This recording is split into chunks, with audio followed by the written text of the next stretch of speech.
Welcome to our lesson about PhotoView 360. PhotoView 360 is basically a fast and simple alternative to Photoworks. It doesn't have as much flexibility and customization parameters as Photoworks, but it does let you create good quality images very quickly. Let's begin by opening a file. There's a giant open file icon, and that's what we're going to click on. 49. Open. Here we can pan, rotate, zoom in and out. Let's go back to Select. The buttons on the left side of the interface let you select a face, body, part, assembly, and appearances. Next, let's click on Appearances.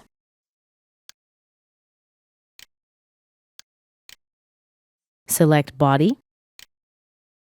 Here I'm going to select High Gloss Plastic. Make it black. Simply grab and drop it right here. The plastic applies to the top body. Now I'll select Face, and I'll drop the black plastic right here. Notice that when I drop the material, the face doesn't highlight. Okay, let's go to Metals. Steel. And let's scroll down and select Polished Steel. I'll drop it on this face.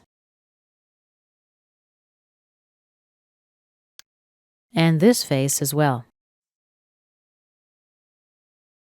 Lastly, I'm going to apply a rubber material to this face. Texture. And let's use knurled rubber. Drop it right here. Let's use a darker color here. Advanced. And let's drag the slider down to the left to change the color. Let's select dark blue and the preview updates. If the graphic area doesn't update, just click on this button here and click Apply. To zoom in and out on a material, you can grab this slider and just drag it. Let's close and let's click on Environments. Here's the Environments folder.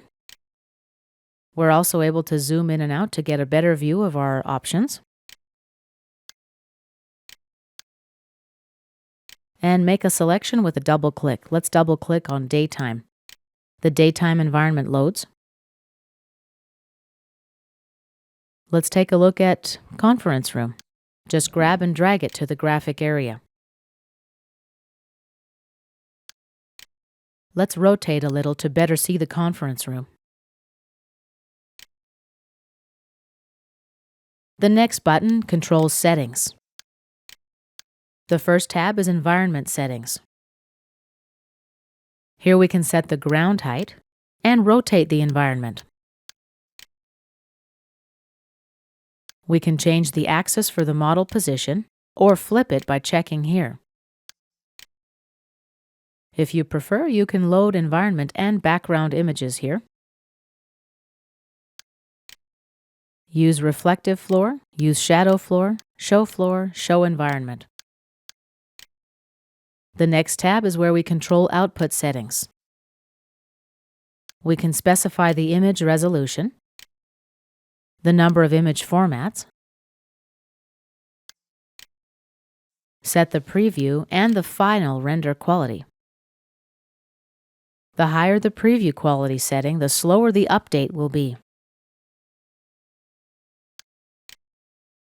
Gamma correction, this basically controls the brightness of the image on your screen.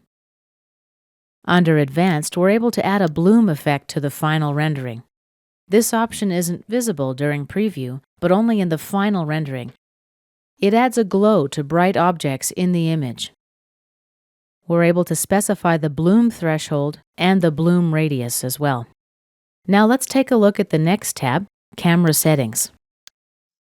Here we can choose from 3 different projection types: perspective, orthographic, and spherical. Let's go back to perspective. Let's change the focal length to 40 millimeters. And the last option is depth of field. Notice how the background now appears out of focus.